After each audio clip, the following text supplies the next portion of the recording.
Good morning, everyone. Thank you for coming. I want to welcome you to our grand rounds for our annual Department of Medicine Research Day. So I'm honored today to introduce our keynote speaker, Dr. Mary Armanios, who is a professor of medicine and oncology and the clinical director of the Telomere Center at Johns Hopkins University, for her grand rounds on the telomere syndromes. Dr. Armanios received her medical degree from Ohio State University. She then went on to complete her residency in medicine and pediatrics at Ohio State as well, and subsequently received her subspecialty training in hematology oncology at Johns Hopkins. Dr. Armanios' clinical and research interests are in diseases involving telomere dysfunction. As a researcher, she is actively investigating the role of telomere dysfunction in the pathogenesis of human diseases such as malignancies and idiopathic pulmonary fibrosis. It is in these areas that Dr. Armanios holds several NIH grants and has a multitude of publications. As a clinician scientist, Dr. Armanios has set up and runs one of the biggest telomere clinics in the world at Johns Hopkins University, where she has evaluated and follows over 300 patients for potential telomere diseases. Please join me in giving a warm welcome to Dr. Mary Armanios.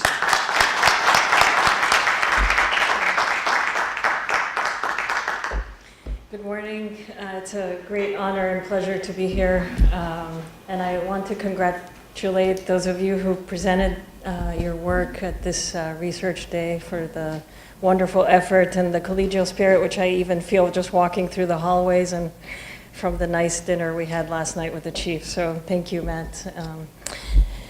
I apologize for the typo. I decided to change my slides at the last minute, but they are new slides.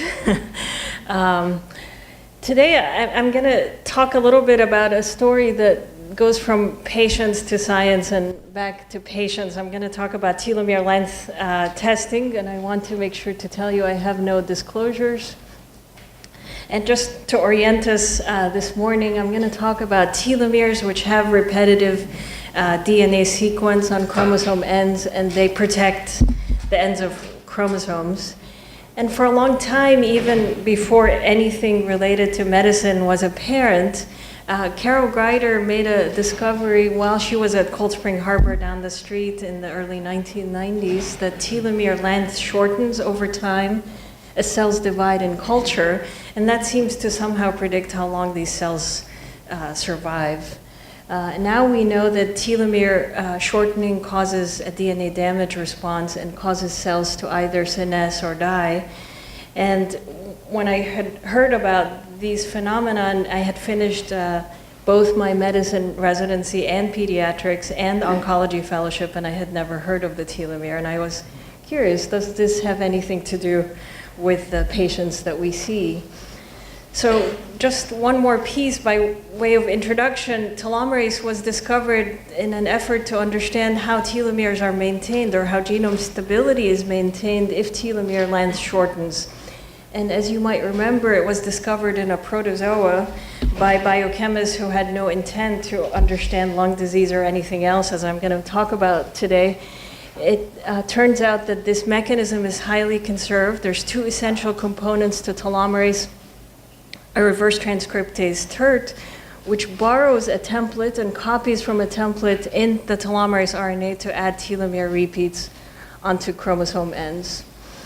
So when I started in this area, there was an obscure disease linked to telomeres, and it was called dyskeratosis congenita, and I had never heard of it. It was striking, and it rang a bell to me because in this series of patients, I had seen many unexpected things happen in the clinic, and we could not explain them. And in this series that I want to point out to you, out of patients who had aplastic anemia and who underwent a bone marrow transplant, only one patient survived at 3 years, and that was very striking. And much of what I'm going to be talking about today is understanding who has short telomeres. So the story for me happened when I was in the Greider lab, and I was a clinical fellow in oncology, and I met this patient who came to heme clinic, and he had a platelet count of 9,000, and he was recognizable in the waiting room because he had a gray forelock. And he mentioned that he also had shortness of breath, and we diagnosed him with lung disease. But the family history here was striking, at least at the time to me, because these features that he had got worse and were earlier with each generation. So his grandmother went gray in her early 20s. He went gray when he was 9. His grandmother had macrocytosis, which is an early sign of bone marrow failure, and he eventually needed a bone marrow transplant. And in fact, people in this family got shorter and shorter over time. And this rang a bell because I was in the lab where telomerase knockout mice had been generated, and they show the same pattern of disease. And this was the first family to eventually carry a germline mutation in the TERT gene. But what was more interesting, I think, and I hope to convince you, was not the genetic finding, but the clinical observation about what diseases these people got. And the lung disease in particular was striking because it showed up in all the generations and showed the same pattern as the hematologic abnormalities. And this led us to wonder whether pulmonary fibrosis, which this family had, may also be linked to telomerase. So we screened a registry of families with pulmonary fibrosis, and lo and behold, about 10% of them at the time carried germline mutations in either TERT or the telomerase RNA gene. And what had made it, and has made it until now, a bit difficult to envision is that these adults presented very late in life, unlike the children that I talked about with bone marrow failure. So, and they also did not have any hematologic abnormalities. So there is now, I think, an emphatic link between the genetics of telomerase and familial forms of IPF, because at least a third of families with pulmonary fibrosis have some sort of mutation in one of the telomerase genes. And I'm going to come back later and talk about this last of these genes called NAF1.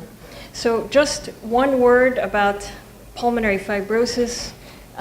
It is a common disease, maybe as common as pancreatic cancer by some estimates. It has a progressive and fatal course. Age is its most common risk factor. And I think notably, it has a stronger familial component than many cancers, including breast cancer. So at least a fifth of patients with this condition, idiopathic pulmonary fibrosis, have a first-degree affected member. And it turns out now that a study of the genetics of pulmonary fibrosis is essentially synonymous with a study of telomere biology, because all the genes that have been discovered so far have something to do with either telomerase itself, its recruitment to the telomere, its biogenesis, as I'm going to come back to the end. So essentially, if you're a telomere biologist, you're also an IPF geneticist of some sort.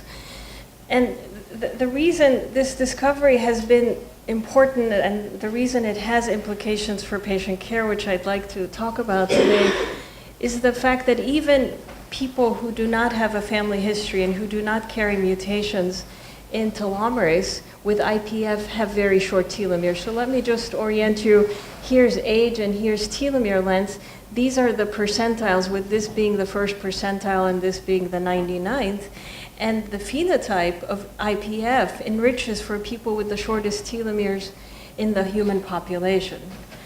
And what I will come back and talk about later is this particular patient who, if I asked you which one of these patients had severe toxicity from myelosuppression, you may be able to guess that it's her, and she died within a month of lung transplant.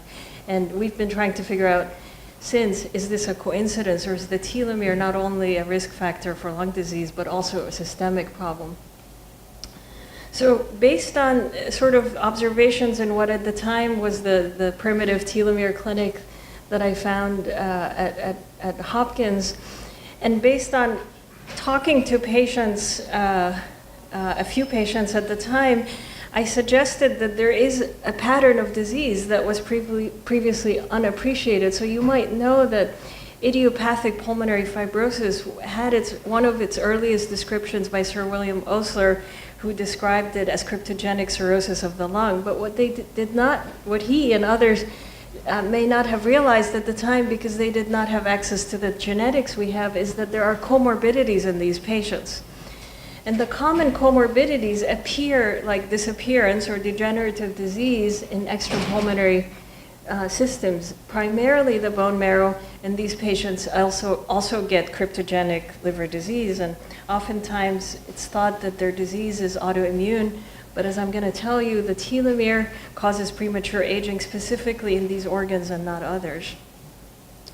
So one of the things that we wanted to figure out is, how do you fit this spectrum of disease together? And in going back to the families that we studied, and this was an early observation, we found a sort of interesting pattern where young people, the children, developed predominantly a bone marrow failure phenotype, and the adults developed lung disease. In fact, if you look at a family, you would find that these are the grandparents, and in successive generations, their children would develop the hematologic disorder. And in fact, we can sort of explain what phenotype patients will get depending on how short the telomere length is, where children and infants with very, very severe telomere shortening will present with these diseases that most of us will never see, that are obscure, and you see their deviation from the median for their age here. But as you progress from left to right, the prevalence of these diseases increases, and the burden in the population also increases. I'm going to come back to talk about emphysema later on. So much of what I did in my lab, actually in the beginning, was not lab work at all. In fact, it may be true what the Greider lab students, when I was a postdoc there, the graduate students accused me of not wanting to pipette because I spent a lot of time talking to these patients. And I would make tables like this, and these are the manifestations of telomere disorders. And as you can see, these patients don't get generically age-related disease as we know it. For example, cardiovascular disease, they get cancer but not at a very high risk. They get very, very specific phenotypes that if you had only looked at their exome or genome data, you would never be able to synthesize.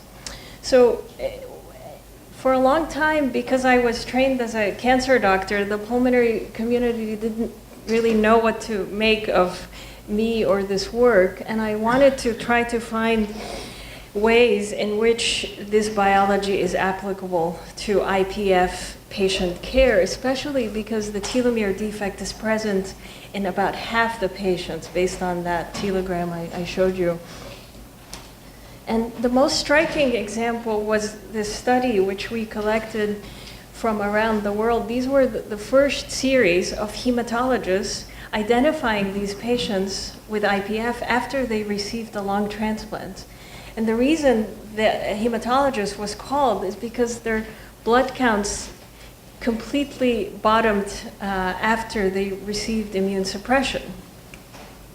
And people had seen this before, but they never really put it together. In fact, this paper was very difficult to publish because the main pulmonary journals thought this was a case series, the lowest of the poll, and it only had 9 cases. And within 6 months after this paper was published, a series from France came out that had 10 patients, and they claimed they had the largest series in the world. There's at least 5 papers now that describe this.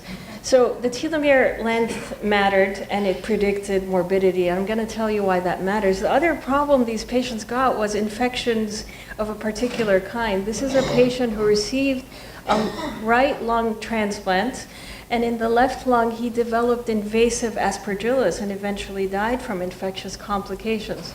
This is a patient with a TERT mutation who never left in our hospital and who died from CMV pneumonitis. And this was really important and rang a bell because as we studied the genetics of these patients, we also documented their clinical phenotype.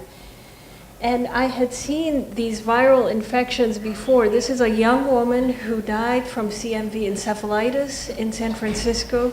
She had a CD4 count similar to an AIDS patient. She was HIV negative.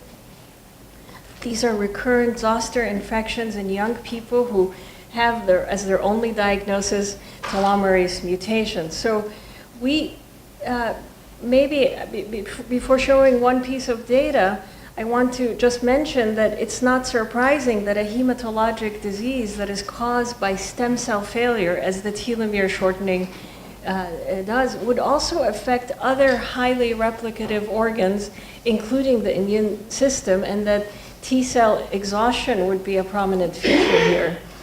And we reported on this recently, and we did extensive studies of the T-cells in these patients, but I just want to show you how prevalent these infections are and how they tend to be herpes viral infections, varicella, CMV. And you see that these patients are not born with the propensity to get these herpes viral infections, but they get them as they get older, as if they lose immune memory.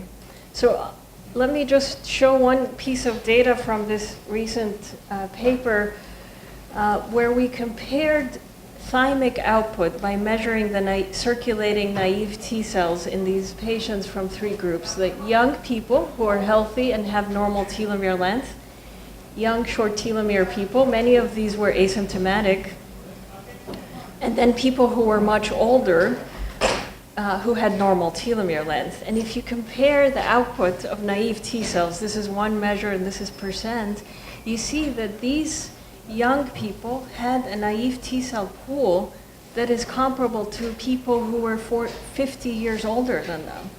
They develop a premature aging phenotype in T cells. And what I'm going to talk about in the next few slides is what happens to IPF patients, because they have short telomeres and they are aged also. So you may expect that would be dually a second hit to their immune system. And you might be able to see that most prominently when you immune suppress these patients just like anybody else. So as you know, immune suppression is a hallmark and a backbone of solid organ transplant.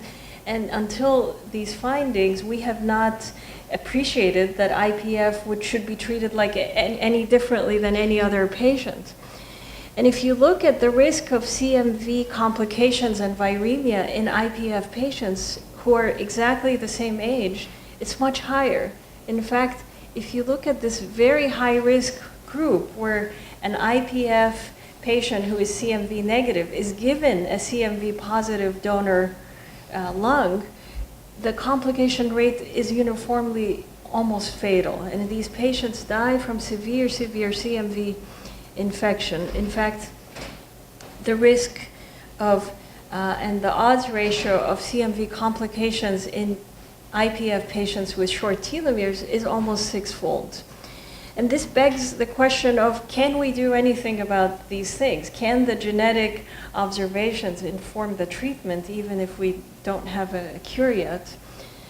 And I guess there's two different possibilities where one can intervene. One is to recognize these patients first, and the other is to alter the immune suppression. And I'm going to talk first about this point, and I'm happy to report that in the last month we now have a protocol at Hopkins to screen all IPF patients prior to lung transplant for telomere lengths to try to stratify and to prioritize a CMV negative donor where appropriate. But this work started as a side project in my lab by John Alder, who was a postdoc at the time, and I'm going to show you his real project data later on.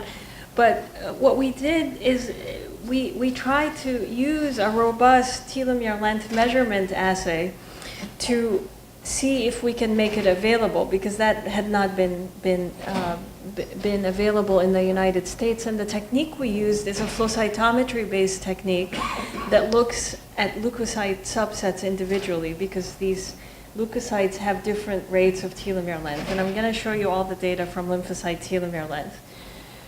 But the data, I think, I want to sort of pause on for a second here are these data. We spent a bit of time collecting healthy controls from Baltimore, including graduate students and people who work at Johns Hopkins who were willing to give us blood. And we were able to create a nomogram. And once we created the nomogram, Peter Lansdorp's group published the data from Vancouver. And when we overlaid those, we found that telomere length is superimposed, that there is a definable boundary. And that is sort of very intuitive to any clinician. If you say, what is the white blood cell count at any given age? You say, okay, probably 4 to 10 is good. And if you're, shortened from 8, or if you have a lowering of your white blood cell count from 8 to 7, you're still in the normal range. And this becomes really important for understanding the clinical relevance of telomere biology, because a lot of what has been said until now has been just relative changes without an appreciation for what the actual nomogram is. So the other advantage and the reason we had faith in this assay was because if you compare it to a very commonly used PCR-based assay, the flowfish variability was much less, making it much more amenable to results that can be clinically useful and that can be clinically applicable to a single patient and not just to population-based studies. So a lot of the things that you might hear about in the news about telomere length, lifestyle choices that may lengthen telomeres, drugs that may lengthen telomeres, pretty much for all of those, and I'm happy to talk about that when we have a discussion, have used this assay, and when we have used the more robust assay, they don't hold up. So I think that's important, and I'll just leave it at that. But I think the nomogram is really helpful, especially when you contextualize it with the first 100 patient data. These are all patients who had some sort of germline mutation in telomere length. And they all seem to fall at a certain threshold, right? That the telomere length aging that happens maybe here is not as clinically significant as it being born over here. That is obvious, I think. The other thing I'd like to point out is that after the age of 60, there's a dropout of people who have really, really short telomeres, and it's because most of them have died from their lung disease. The only people I have seen falling here are patients who have had a lung transplant. So it is a clock. It is a clock for the development of lung disease in particular, but not aging generically. And if you plot the distance of these telomere length values from the median for their age, you see that there's a selection of the more benign telomere shortening, nonetheless fatal in the setting of IPF. But there is this gradation. And of course, as I mentioned before, these are the grandparents for these grandchildren, and eventually these mutations die out from the population because of the genetic anticipation. The other point that continues to be very striking to me, now that we have defined the telomere human phenotype, the short telomere human phenotype, we can use this phenotype to discover mutations in the very genes that basic scientists had identified as important for telomere biology. So basically, you can go backwards. So these are all germline mutations in different genes. You see there's no pattern here. It is that the human phenotype of IPF, especially combined with bone marrow failure, is synonymous for this, and you can recognize it clinically, and you can use it in turn to identify and discover new genes in this pathway, which we have, and I'm going to show one example of that later. And I don't want to belabor this, but I think it's important because this is medicine grand rounds, and I think science without medicine, or maybe I should phrase that in the most positive sense, if you are only in a lab and measuring telomere length and comparing things, you might see a lot of things like this. This is shorter than that. But unless you appreciate what is the threshold of shortness and what is the clinical relevance of shortness, then you may be describing associations and things of incremental value, and you may miss where the biological and clinically relevant money, so to speak, is. So I'm going to switch topics for a second and tell you a bit about what we have uncovered in terms of understanding why short telomeres cause lung disease. And the story here is the same John Alder who was developing the flowfish as a side project. When he came to my lab, we decided to study the short telomere mouse lung. And the short telomere mouse, the lung was the only phenotype that had not been studied previously by Grider and DePino and others who had generated that mouse, because there was no reason for them to study that animal. And the first piece of disappointing news was when we studied this mouse and we were just learning how to study the lung, we found that there was no phenotype. In fact, we tried these acute injury models, there people use bleomycin, et cetera, and nothing would happen. And I guess in retrospect, if there's a human disease that takes about 70 years to develop, it would be hard to capture that in a mouse experiment that takes even the lifetime of a postdoc, right? But thankfully, and out of a bit of desperation and after complaining to my colleagues a lot, a colleague, Ruben Tudor, who's a pathologist, and he felt sorry for me. He said, Mary, maybe as a last resort, you should expose these mice to cigarette smoke. And indeed, we learned how to do that, and we exposed these mice to 6 months of cigarette smoke. And what we found is that they developed the wrong phenotype. They developed emphysema instead of fibrosis, and that was very inconvenient at the time, because we were trying to publish a paper after years. We started doing this work in 2007.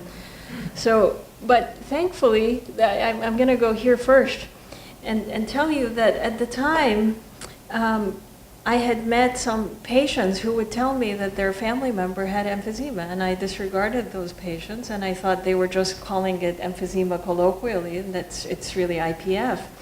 But there was a resident in the lab who went out of his way to find these scans, and we found that these two sisters who had bona fide telomerase RNA mutations and who had grandchildren who had bone marrow failure indeed had early onset emphysema.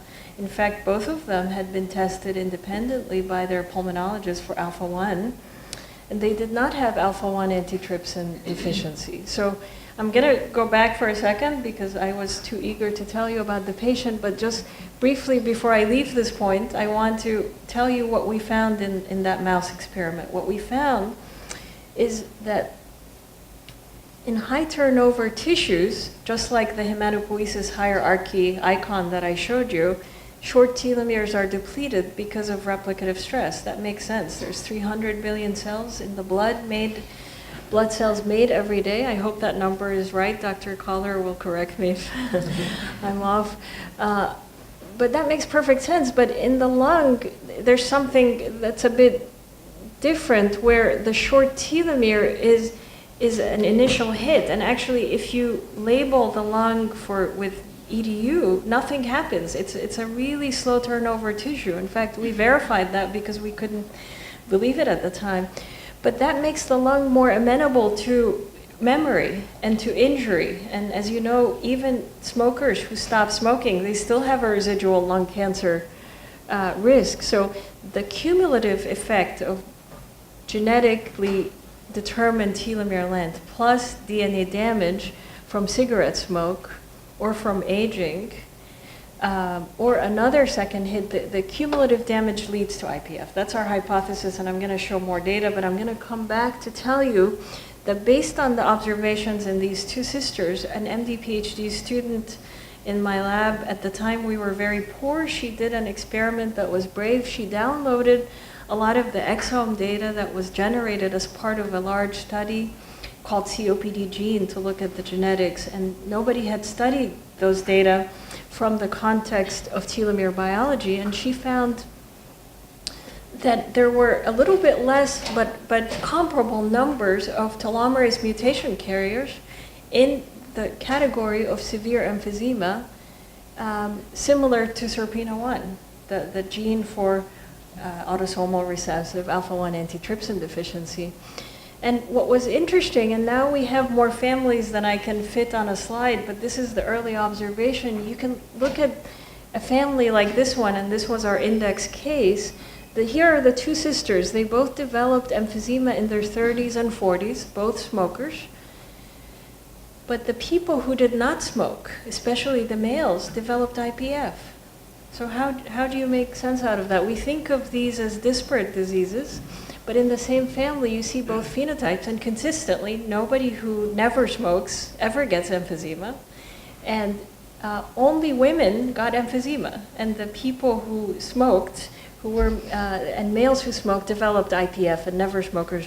I hope that makes sense. So this suggested that it's more complicated. The phenotyping of lung disease is more complicated than just. And in fact, if you look at the classification of lung disease, and you can ask Dr. Padilla, because maybe I can never get it right, and that's why I lump them together. But in the same family with a telomerase mutation, you see all these different types of histopathologies. And in fact, these patients, if you look at their outcome and their survival, they have the same exact survival regardless of what the histopathology.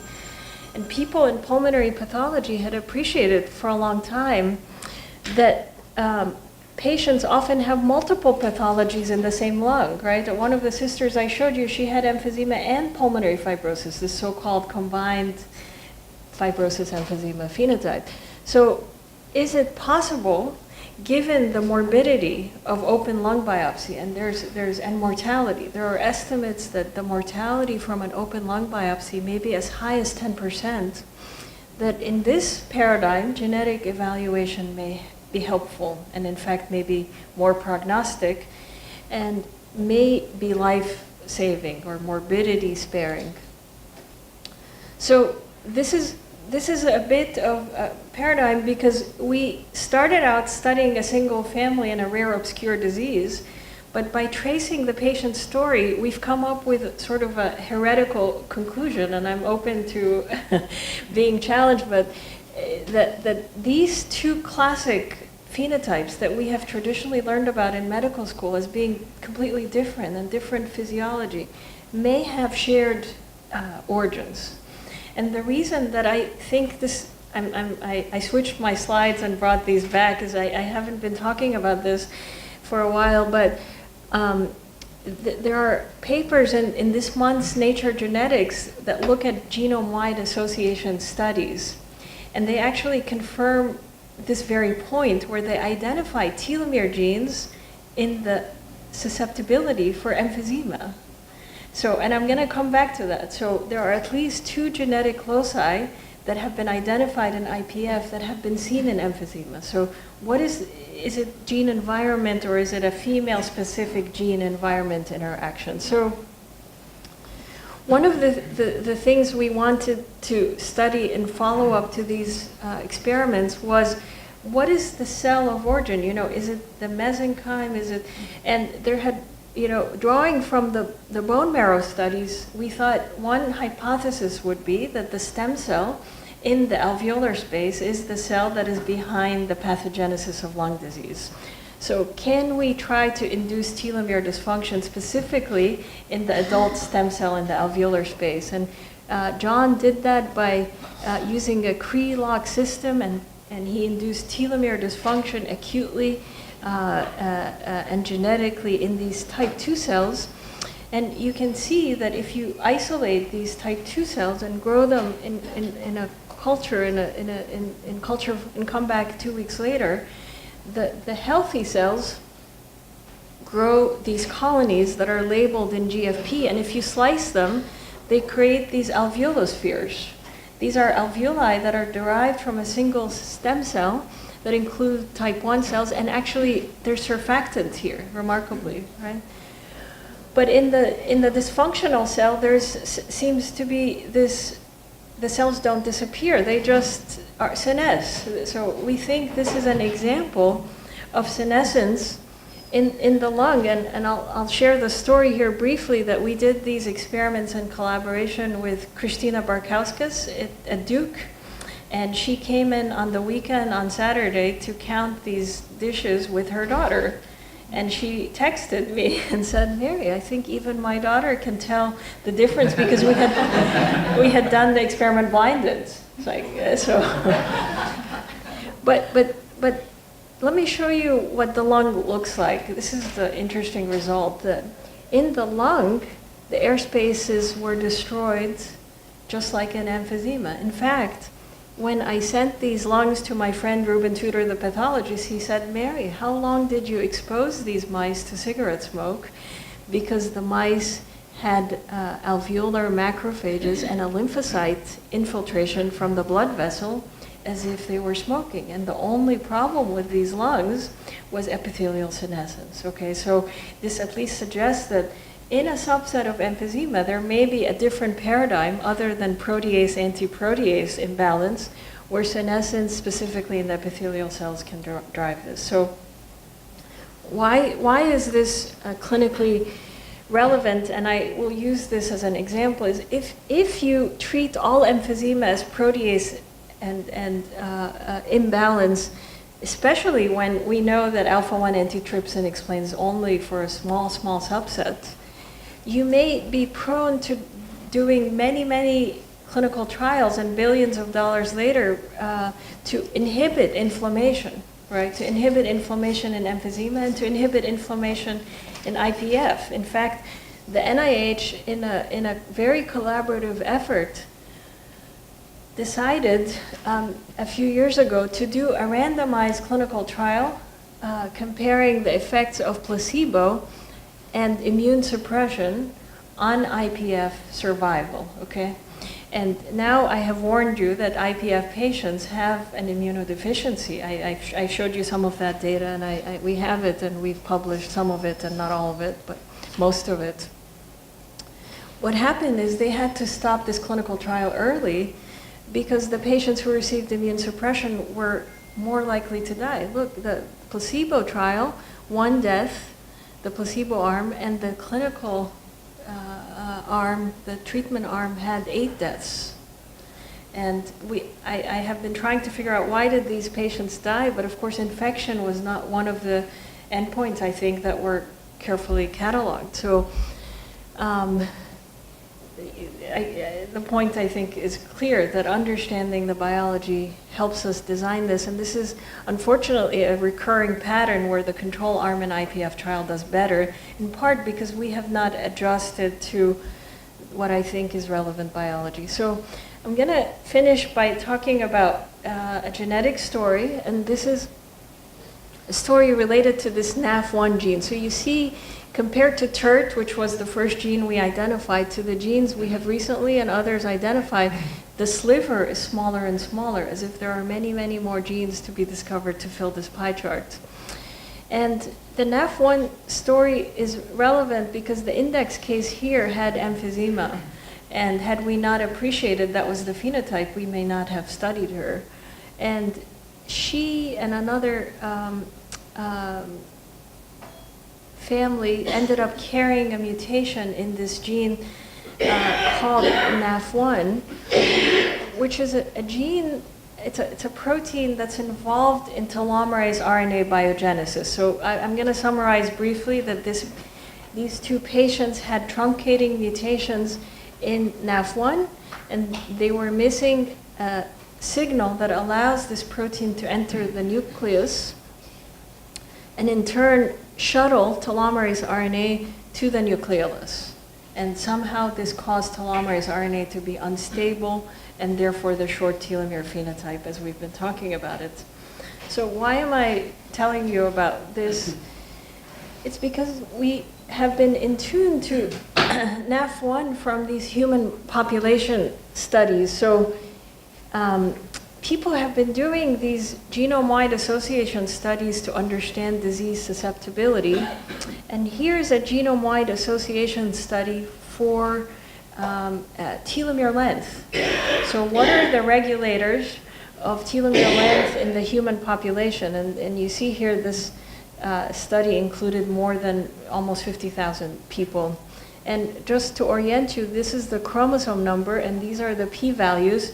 And in this so-called Manhattan plot, these are the loci that differentially affect telomere length in the human population. So there's many ways to identify telomeres and telomere-relevant components. You can be a biochemist like Greider and Blackburn and win the Nobel Prize for discovering it in protozoa.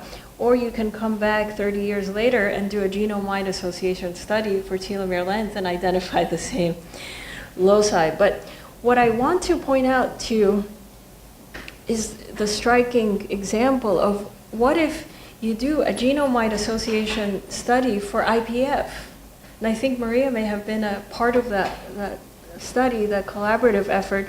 It's the same variants. It's the same exact loci that identify susceptibility to IPF. Now, I'm going to switch it a little bit and ask, what if you do a genome-wide association study for, I wrote here melanoma, glioma, but lung cancer, right?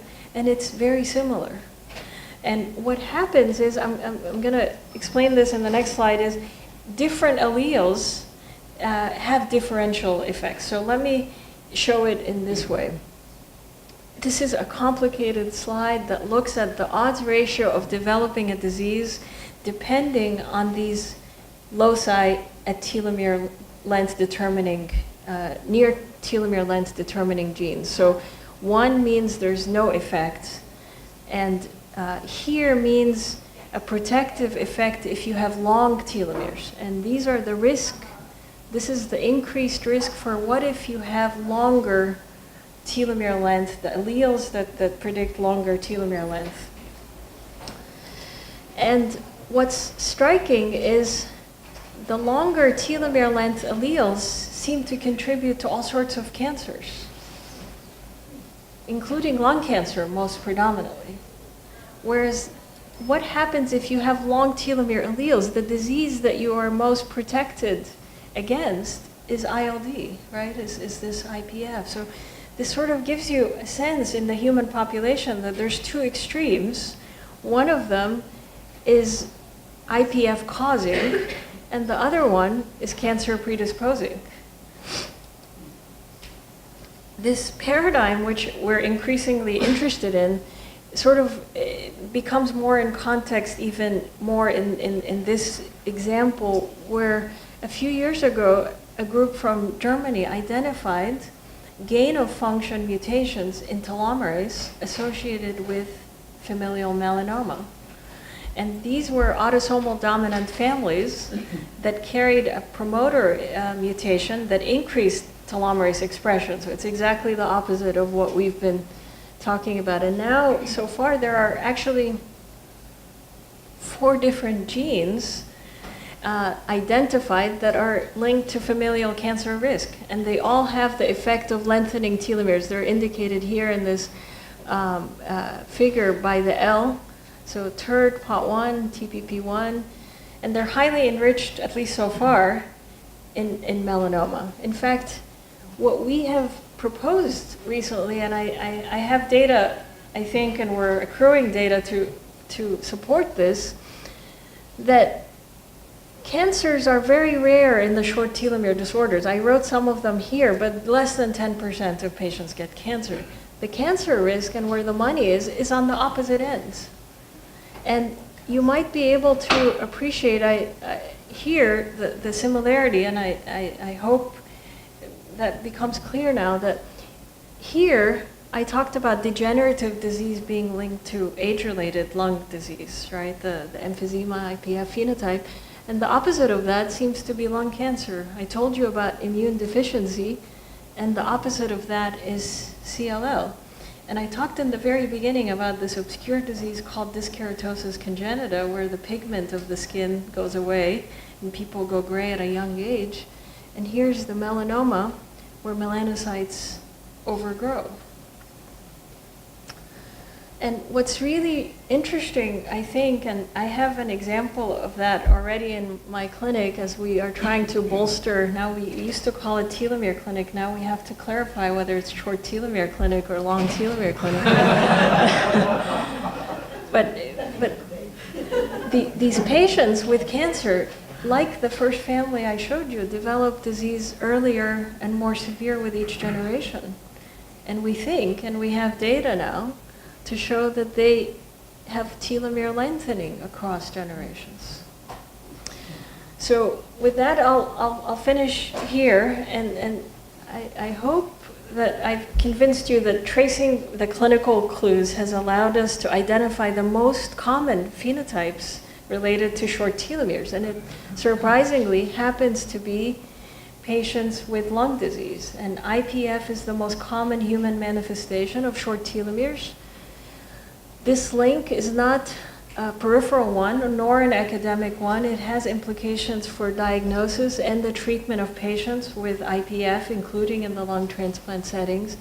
And these patterns are now recognizable and can help us become better doctors, even without the genetics. And I will add, I don't think this would have been doable with all what we imagine are precision medicine tools at the desk. This had to be worked out in the clinic and by talking to families. And this is, I think, just one example of how much there is left for us to appreciate in the clinic when we combine it with molecular tools. Okay, telomere length has a definable normal range, and I talked about flowfish being the gold standard. It has diagnostic and prognostic utility. Our use for the lab that we created at Hopkins has increased 800-fold in the last year alone, 800%, sorry. So I think the indications beyond lung disease and aplastic anemia I didn't talk about, but I think this is a useful tool. And I talked about the paradigm of alveolar stem cell senescence being enough to remodel the lung, and how this sort of shifts a little bit how we approach treatment and how we approach understanding biology of very, very common diseases. Emphysema, IPF, the third most common causes of death in this country alone. And then the last point, which I'm happy to talk more about along with other things, this idea that instead of sending a holiday card that wishes our friends long telomeres, which we used to do, now we just wish them a medium telomere length. Thank you.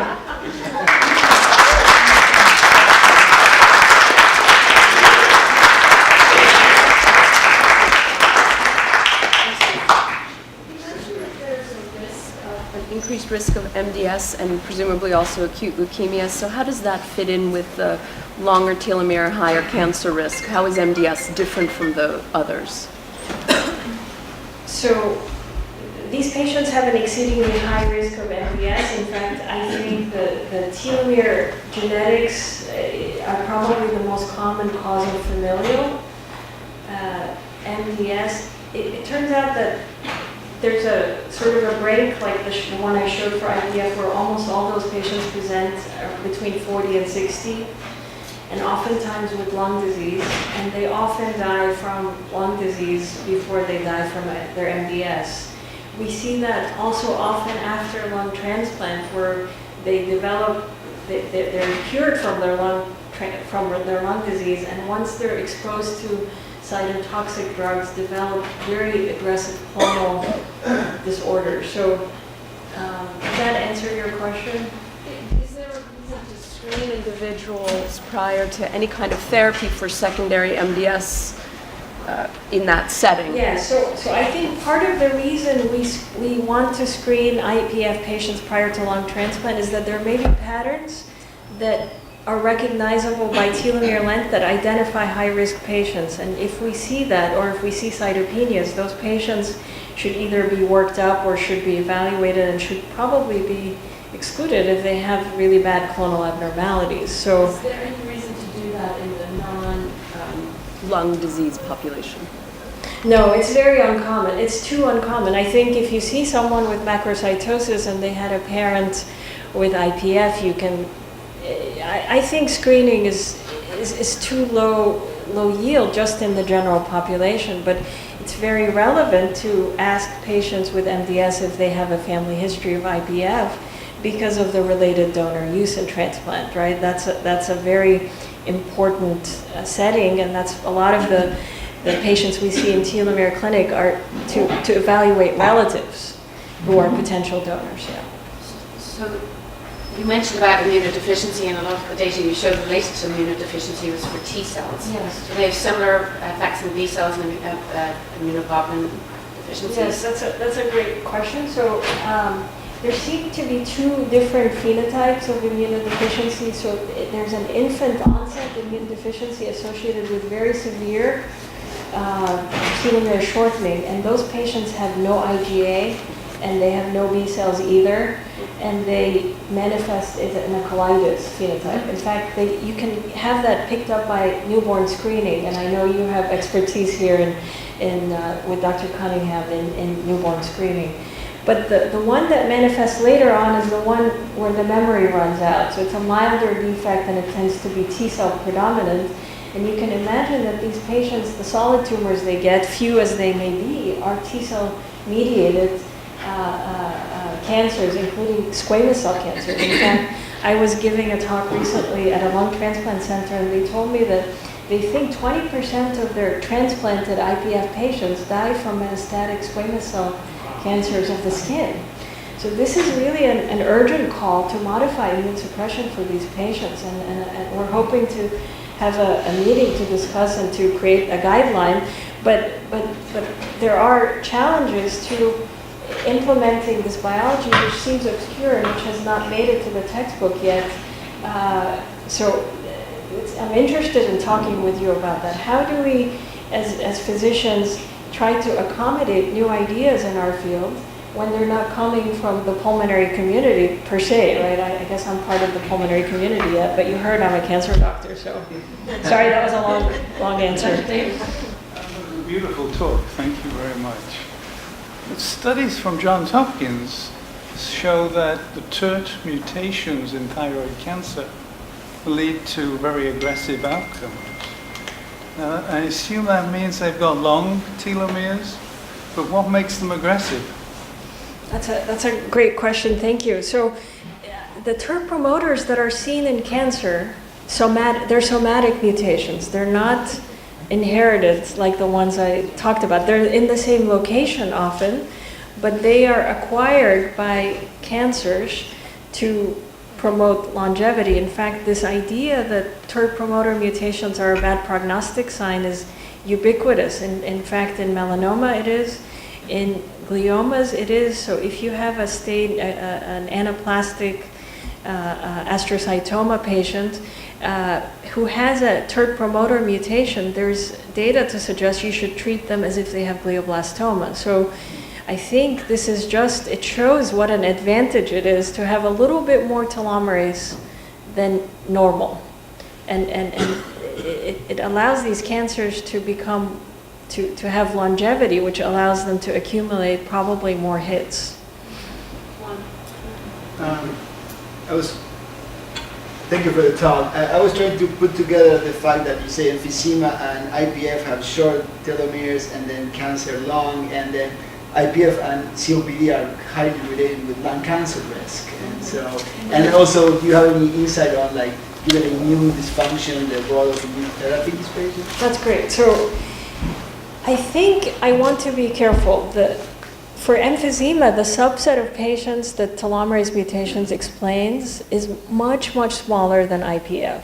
So, but I think the question you raise is a really interesting one, because it suggests that there may be other pathways. For example, one that we're very interested in is the inability to repair DNA. So the telomere is here, but there may be other ways to not repair DNA that would predispose theoretically both to emphysema and cancer risk. And we're very interested in studying that, and actually, yes, we have data to suggest that this is just an archetype for what other processes we can imagine might be happening other than protease imbalance, right? I think there's more coming there that will explain the cancer risk. These patients are protected, I think, against lung cancer. The IPF patients with short telomeres, not all IPF, but this subset. But there may be other ways to think of subphenotypes in these diseases and not just lump them all together. I think we have an opportunity to do that. Thank you so much, Mary. This is beautiful, and it turned our world around, and that's not fair. But it's great. Okay, and so I'm thinking very much along these lines. The patients that we have, 10 to 15% of the IPF patients will develop a lung cancer. Tends to be a squamous, a peripheral squamous as opposed to an adenome. So you mentioned that some of these patients are susceptible to that extent. The question is, the long telomere, is it functioning the same way as a normal medium-sized telomere, or is there any defect in that length? That's great. So I want to qualify again. At least half of IPF patients have a short telomere defect, not all. So where the lung cancer risk fits in, and is it immune mediated or is it really intrinsic? I don't know the answer to that, but the question about, do the long telomeres, are they dysfunctional also, right? So I think a lot of people say they are dysfunctional. We have a review that we've put together to sort of explain why we think it's not dysfunction, that it's just the length. One of them is this genetic anticipation, right? That it gets worse and worse with every generation, and it links with the lengthening. The other is that you can't survive development with a dysfunctional telomere. So these are adults who get these cancers. So if they had genome instability or deprotection or something at the ends, they wouldn't have been able to make it. The other is that the same cancers that are found in these families, like melanoma, are also the ones where in the human population are linked to long telomeres, like that long graph I showed. So it's hard to imagine that it's not the long telomeres from my perspective, but how long and where, those are questions that remain, they need another. We can give you a group of patients with IPF and lung cancer so we can look at That is very interesting. That is really, really interesting. I'd love to talk, yeah. Because you say that some develop emphysema. There's another phenotype similar to this, and that's the Hermansky-Pudlak syndrome, where you have the ocular cutaneous albinism in patients who develop pulmonary fibrosis. If you look at the animal model of that particular group, it's an emphysema model, and it's not a fibrotic model until you give them the second hit, until you make those mice smoke. And then they develop the fibrosis. So it's very interesting that yours need the second hit of smoke to develop emphysema. So it would be nice to It shows that these diseases are not as disparate maybe as we think of them. Thank you very much. Thank you.